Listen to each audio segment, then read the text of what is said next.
Hello friends, today I'm going to show you how to make your title page, process paper, and bibliography for your National History Day projects. We're going to start in Google Classroom. When you go to classwork up here on the top, we're going to scroll down to the end of the National History Day section of our classroom, and we'll find the assignment titled title page, process paper, and ANNOBib. ANNOBib means annotated bibliography. When we click on that assignment, it'll give us a little bit more details. We want to go to View Assignment so we can see the whole thing. Yours is going to look like this one. So we got some instructions here and we got a whole bunch of attachments. So it looks like we have a template for this assignment. We have an example, a citation dictionary, another example, and then several links down here at the bottom. We'll talk about those in a second. So we're actually going to start with this example. So this is from a student last year, and when we open this, it is exactly what yours should look like when you turn it in. So basically this person got 100, so if you would also like to get 100, you want yours to look something like hers. So she starts with her title page. The purpose of a title page is to tell us what your project is and who made it. So that's the title here in the center. That's what your project is. And then the details about who made it are down here on the bottom. Your template goes over exactly what this is supposed to say. So Kinsley did it correctly here, and your template will walk you through how you do yours correctly based on whatever project you made. Next is the process paper. Process papers basically tell your audience, whoever's reading it, about how you made your project in first person. So from how you chose your topic, to the research that you did, to she decided she wanted to do an exhibit. Everything that you put into your project you need to explain in your process paper. And finally, your bibliography. So last year students were required to do this annotated part of their bibliography. This year you're only required to do the bibliography part. What this means, literally these words, bibliography means a list of books. Now, obviously, that's a little outdated because research doesn't just use books anymore, but we still use the word because we're old-fashioned over here in research land. So, bibliography today means list of sources, not just books. Annotated just means with notes. So, if we look at what that looks like when it's finished, we have the bibliography part right here. So, this is the citation that this student made. And then the annotation is this part, these notes. Oh dear. Go away. These notes about how she used the source. So which part do you have to do? The annotation or the citation? If you answered citation, you got it correct. This is the only thing students have to do this year. If you are competing, however, you are going to need some annotations because the judges at regionals are going to look for those. So we'll talk about how to do that later. Anyone else who is not competing, just turning this in, all you have to make are these citations. And once you have your whole list compiled of all your citations, that will create your bibliography, your list of sources. Notice it's divided into two sections, one for secondary sources and one for primary sources. Yours is going to be like that as well. So those are all three parts of the assignment. Again, title page, process paper, and bibliography. So if we go over to back to classroom, we can pull up this template.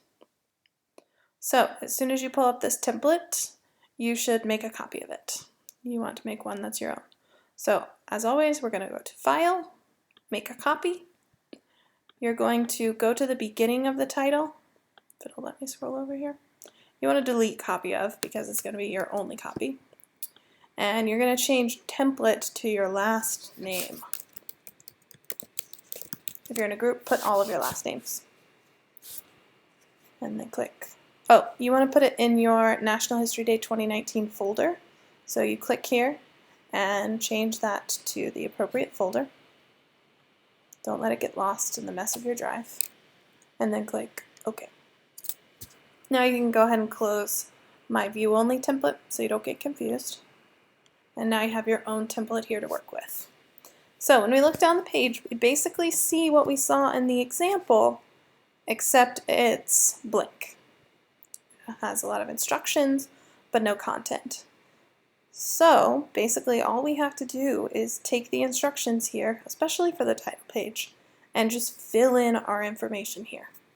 So wherever it says to put something, you type that in, and that's all, literally.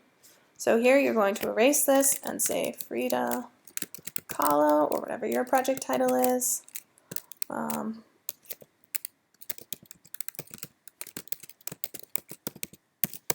There's my title.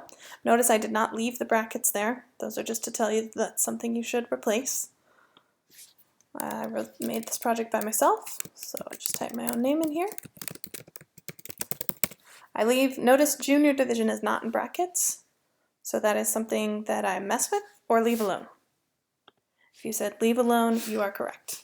I also feel like Dora the Explorer asking these questions, but we're going with it. Then down here, this is probably the most confusing line on the whole title page. Basically, you have to take it one piece at a time. So this one, you do group or individual.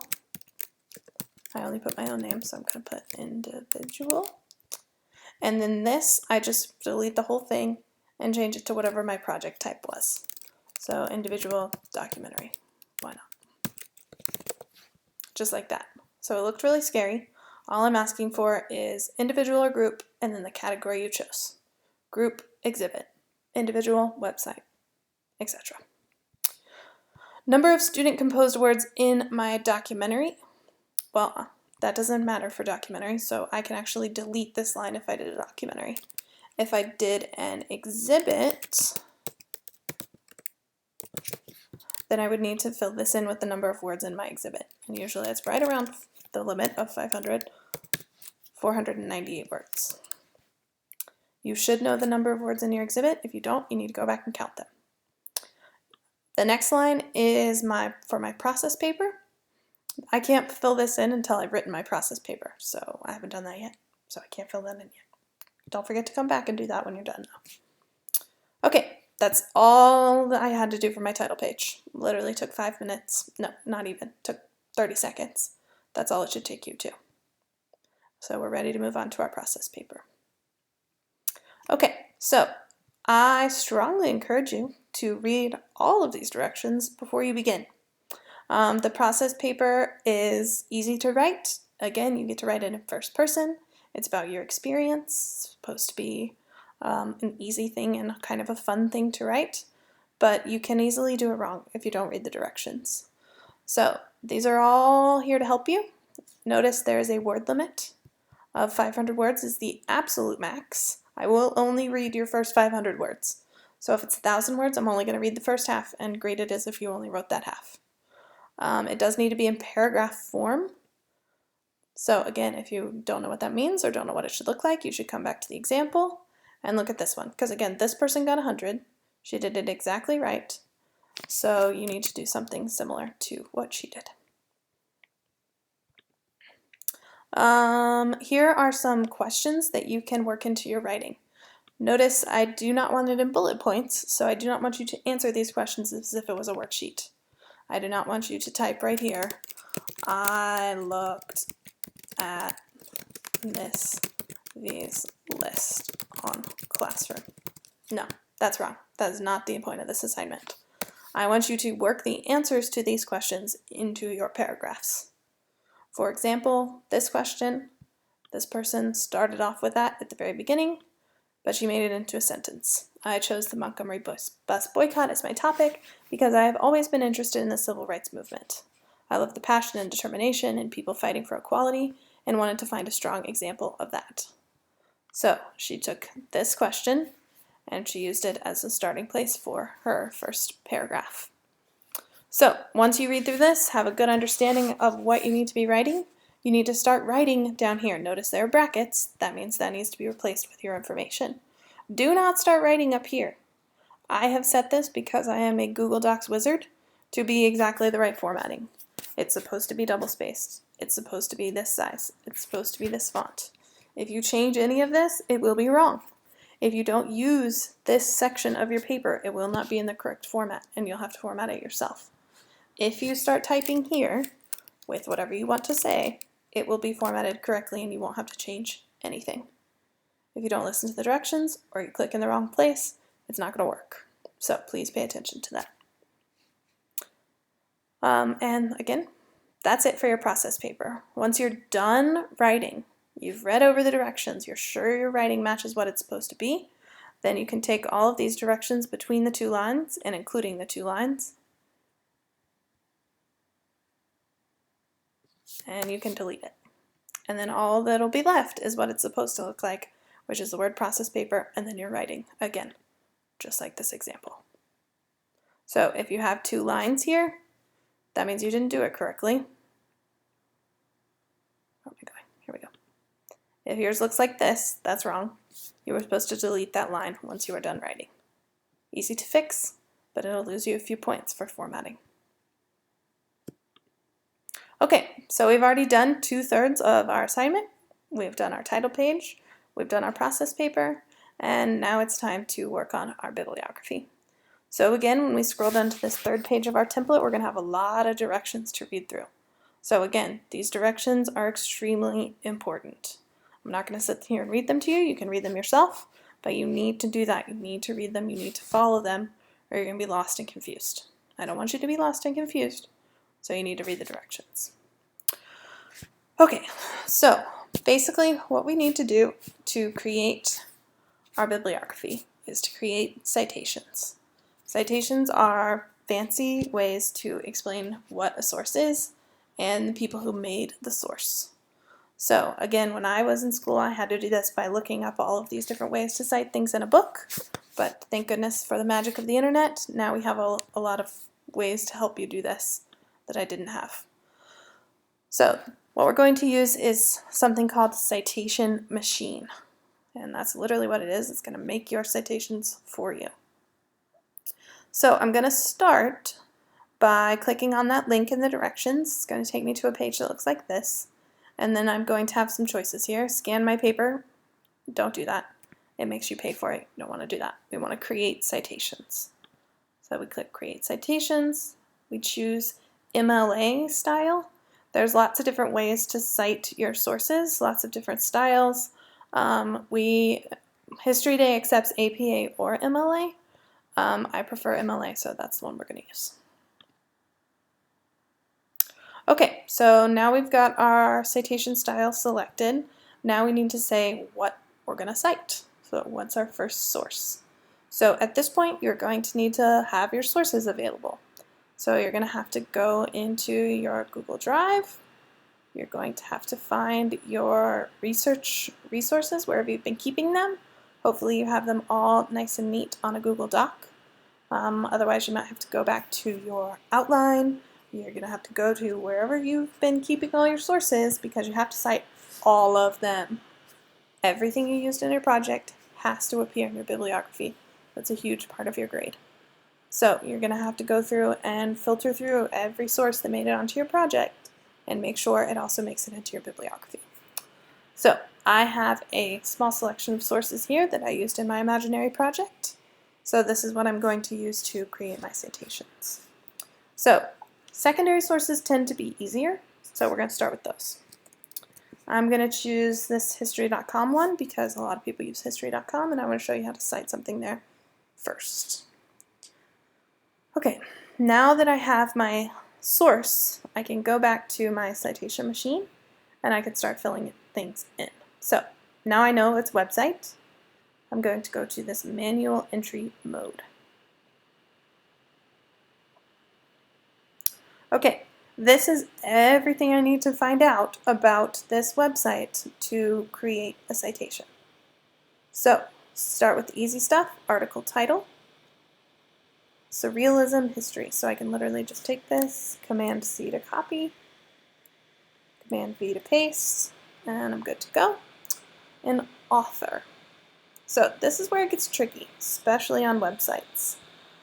A lot of times they just don't tell you who wrote them, or if they do, it's extremely vague or unclear or hard to find. If they do tell you specifically a person's name, it's usually at the top. Under the main picture is the person's name who wrote it. You have to be very careful and look carefully. I know for a fact history.com puts all that information at the very bottom of their page, and that's pretty common. So if you can't find the author's information at the top, you might be able to find it at the bottom. So here we have a whole bunch of information about this particular site. This is basically a citation goldmine right here. This is everything we need to know. They gave it to us. They know we need it. It's extremely helpful. I wish I could say every website did this, but I'd be lying because they don't. A lot of websites make it harder to find this stuff, and I'll go over that in a second.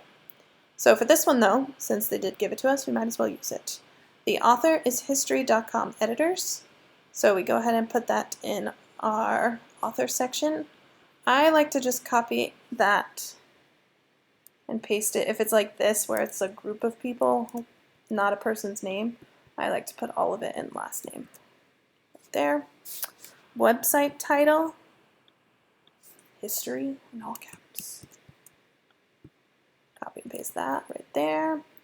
Publisher or sponsor right here, A&E Television Networks.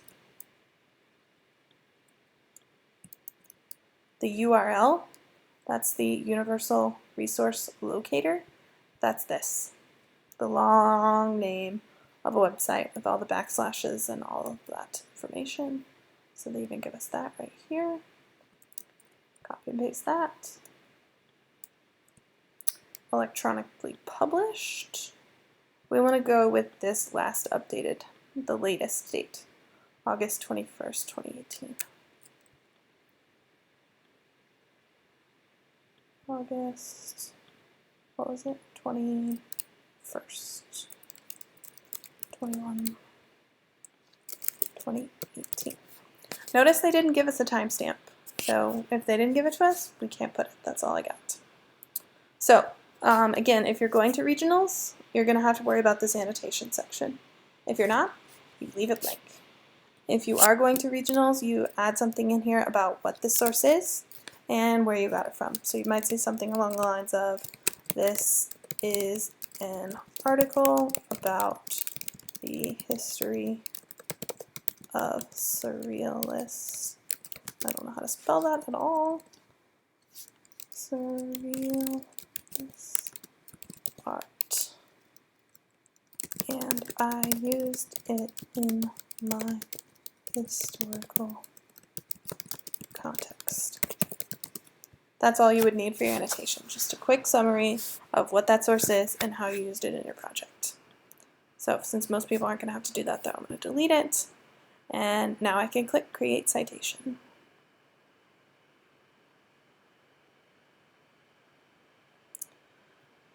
So unfortunately, there is no such thing as a free citation generator that's good. They're either bad and free or good and have ads. So you are going to have to deal with these pop-up ads. I'm sorry. I wish it weren't the case, but it just is a fact of life. So now that I've watched their ad, they will give me my citation, and it's right here. So I can go ahead and copy this, click the copy button, and now, exciting, I get to go to my template and I get to paste it, my first citation, into my bibliography.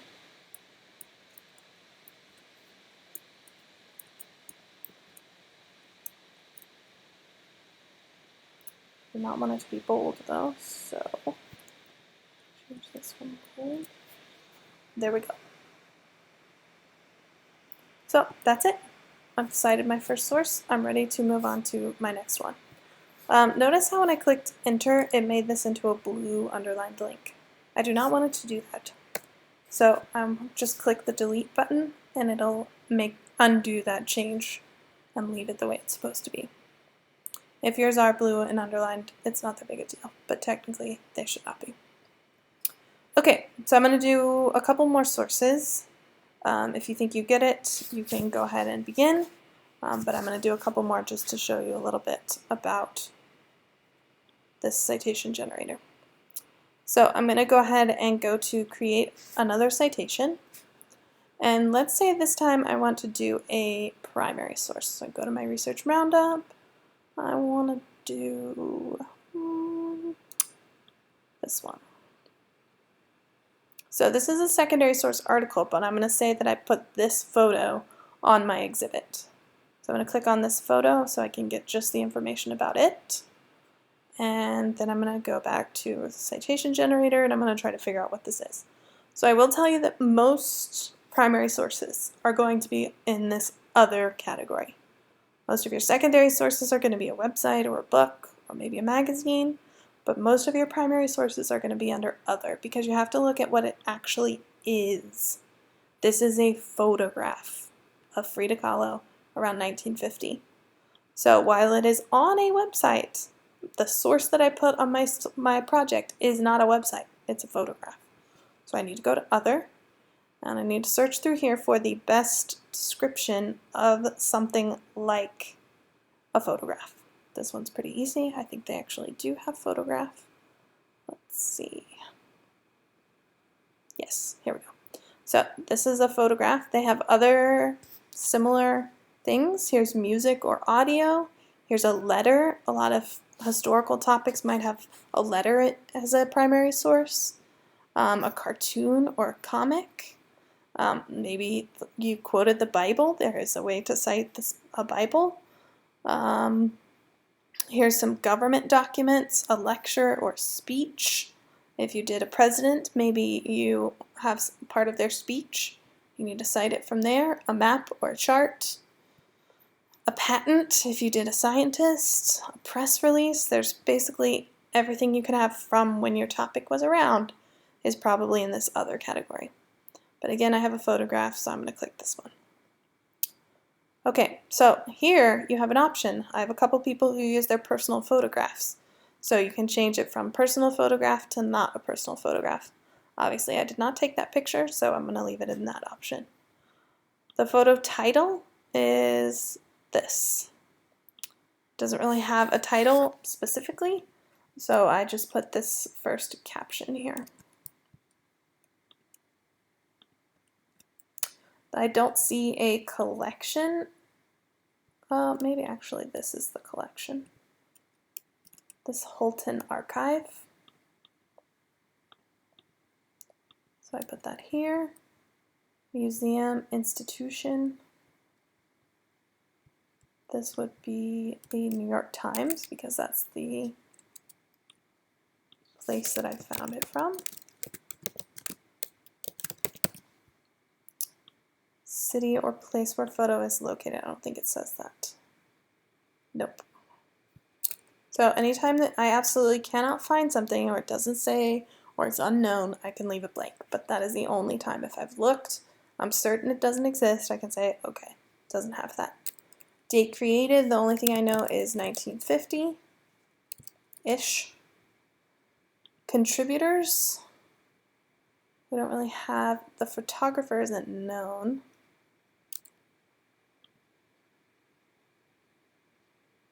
So we can, the company that owns the photograph, we have to put that if there's no photographer. So that's Getty Images. So see where it says corp right there? That means corporation. So we put that in there. Okay, so if we saw this photo in person, if we had it from the original source, if we went to a museum and saw it, we could leave it seen. But I didn't go to a museum and see this photograph. I found it online.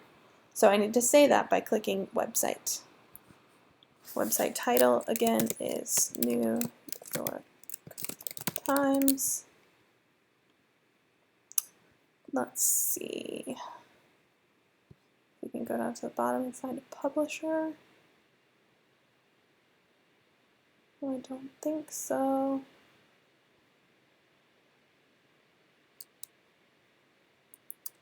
So again, this is just one of those things where we have to search and look, and if we can find it, great.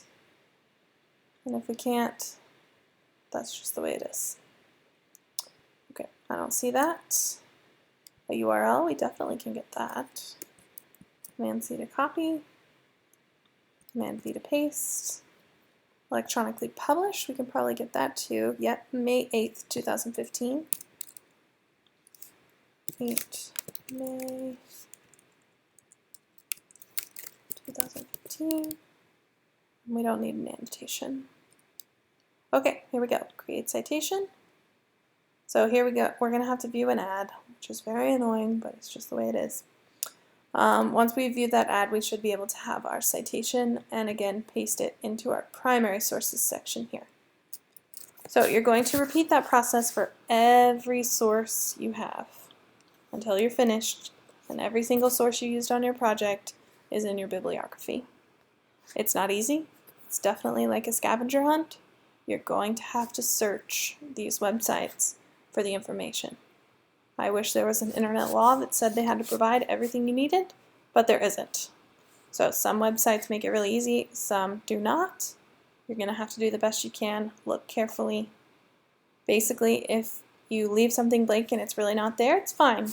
If I go to that website though and I spend 3 seconds looking and I find 3 things that you left out, that's going to affect your grade. You need to make sure you've searched as best you can and given as much information as you possibly can. If you get to a section of your citation, let's go back and see. Like let's say we were doing a piece of television or radio. If we got to something and we didn't know what it meant, like this is a good example. Call and network. What the heck does that mean? I have no idea. So what you can do is go down to these and they might help you with that information. So this is a little bit of a rundown of what these words mean. You can look up what that is here. I don't see that they've explained that specific thing to us. So we might have to Google that one to see if we can find out what it's talking about. But do not use an excuse of, well, I didn't know what that meant, as leaving it blank. You need to look up what these things mean that the citation is looking for before you just decide you don't have to do it. You have to know what it's asking for. You have to try to figure it out before you can say, no, I didn't find it. Once you've done all those things, once you've tried your best and you've cited everything that goes into your project, you're finished. You probably will not finish today. I will give you more time next class period, and this assignment will be due next week. So the only thing you need to make sure you have finished today is at least 5 or 6 sources. I expect you'll be able to finish your process paper today, and I expect your title page will be done. If you can do those 3 things, title page, process paper, and 5 to 6 sources, you will have used your time wisely, and I will be happy with your progress. If you don't get those things done, you need to work on it outside of class. Come in next class prepared to spend about 30 minutes finishing this up.